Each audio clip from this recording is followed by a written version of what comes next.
हम बात कर रहे थे अभी अलंकार अलंकार के बारे में, उद्धव शतक के बारे में। उद्धव शतक का जो हमने वर्णन अभी आपके सामने किया था, जो पिछले कई एपिसोड से चल रहा है, उसके माध्यम से जो हम रत्नाकर के काव्य संग्रह है उद्धव शतक, इसके बारे में चर्चा कर रहे थे और इसके कलात्मक पक्ष के बारे में बातचीत कर रहे थे। कलात्मक पक्ष में दो बातें निकल कर आई थी, एक था भाव पक्ष, एक कला पक्ष। भाव पक्ष के बारे में हमने पिछले एपिसोड में चर्चा की थी।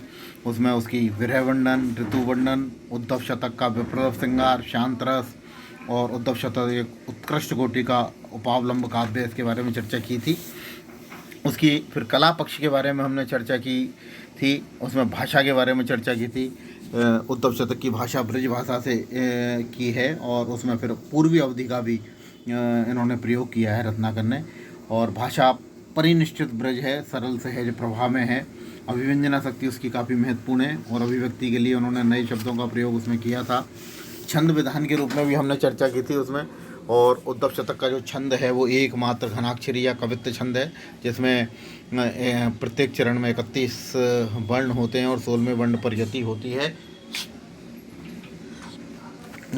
है। और उसके बाद अब हम चर्चा करेंगे अलंकार विधान की। देखिए, काव्य में अलंकारों की क्या स्थिति है।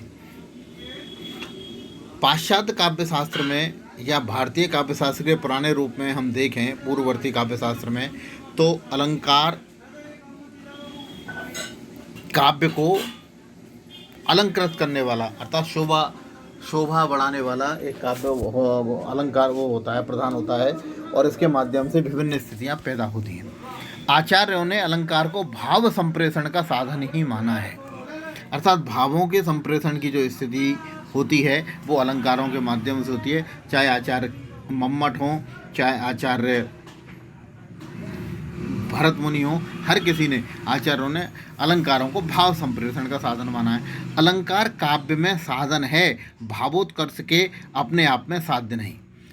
कहने का मतलब ये है, अलंकार काव्य में साधन है, रचना करना कवि का उद्देश्य है, वह एक साधन के रूप में प्रयुक्त होता है। अर्थात उसके अलंकारों का प्रयोग करने से कविता का जो सौंदर्य है वो बढ़ जाता है, लेकिन भावोत्कर्ष में वह सहयोग नहीं करता। भाव का उत्कर्ष तो भाव पक्ष के लिए आता है। अलंकारवादियों ने काव्य के लिए अलंकारों को अपरिहार्य तो माना, पर वे यह स्वीकार करते हैं कि अलंकार का काम प्रभावशाली ढंग से भावों का प्रकाशन है। कहने का मतलब यह है कि अलंकार शास्त्री जो हैं वो यह तो कहते हैं कि अलंकारों का काव्य में प्रयोग अपरिहार्य है, पर वे इस बात को भी स्वीकार करते हैं कि उनका भावों का प्रकाशन है। काव्य में अलंकारों का प्रयोग तभी सार्थक है जब वे स्वाभाविक भावोत्कर्ष, भावानुभूति की अभिव्यंजना और रसोद्रक में सहायक होते हैं। तीन बातें इसमें प्रस्तुत हुई हैं। सबसे पहली बात कि अलंकारों का प्रयोग कब सार्थक होता है, एक वह जब स्वाभाविक भावोत्कर्ष हो, अर्थात उसको थोपा नहीं गए हो, मन की अनुभूति से निकला हुआ हो।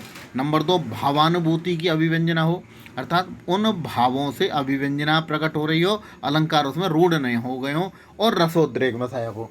अगर अलंकारों को बहुत ज़्यादा प्रयोग उसमें कर दें और रस में बाधक हो तो वह अलंकारों की सार्थकता नहीं है। जिन कवियों ने पांडित्य प्रदर्शन के लिए अलंकारों का प्रयोग किया, उनका काव्य रसिकों द्वारा सराहना नहीं पा सका। ये भी एक महत्वपूर्ण बात है। रीतिकाल के जो आचार्य थे केशवदास, उन्होंने छंद अलंकारों की बहुतायत मात्रा में प्रयोग किया तो रसोद्रेकता का भाव उसमें नहीं था और वो काव्य रसिकों के द्वारा सराहना नहीं पा सके। केशवदास का काव्य इसका ठोस उदाहरण है। यदि अलंकार काव्य पर बोझ बन जाए तो वे रसोद्रेक में बाधा ही पहुँचाते हैं। कहने का मतलब ये हुआ कि जब हम अलंकारों की बात करते हैं तो अलंकार सहज रूप में प्रयुक्त होनी चाहिए, मनमानी ढंग से उसको कविता में ठूसा नहीं जाना चाहिए। सहज रूप से अगर प्रयुक्त होगा तो रस का प्रभावी सहज होगा और जो श्रोता है वो उसे ठीक ढंग से रसिक पाठक की तरह स्वीकार कर लेगा। रीतिकालीन ब्रजभाषा काव्य में अलंकारों का प्रयोग इतना अधिक हुआ है कि उसमें भावोद्रेक आहत हुआ है। परिणाम स्वरूप उस काव्य की हृदय गायता कम हुई है। मतीराम जैसे कवि ने श्लेष वर्णन को ही काव्य रचना का लक्ष्य बनाया। परिणाम स्वरूप उनका काव्य पाठकों के लिए दुरु बनकर रह गया था,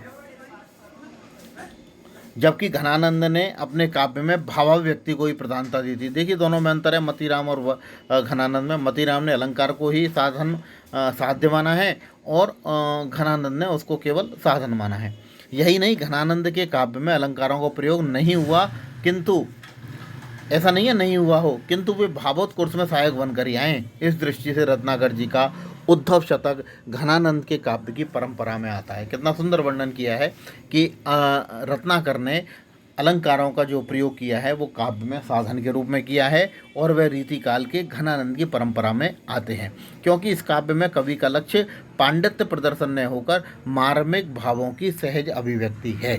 अर्थात कहने का मतलब है उन्होंने पांडित्य प्रदर्शन करने की चेष्टा नहीं की है, बल्कि क्या किया है, उन्होंने उसे साधन के रूप में ग्राह्य माना है। उद्धव शतक में शब्द अलंकारों का प्रयोग नितांत सहज और भावों में पोषक तत्व के रूप में हुआ है।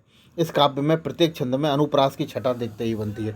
दो तरह के अलंकार होते हैं, एक शब्द अलंकार, एक अर्थ अलंकार, जिनका अर्थ जो जिस शब्दों में जो सौंदर्य बढ़ाते हैं वो शब्द अलंकार कहलाते हैं, अर्थ के माध्यम से जो सौंदर्य बढ़ाते हैं वो अर्थ अलंकार कहते हैं। इस काव्य में प्रत्येक छंद में अनुप्रास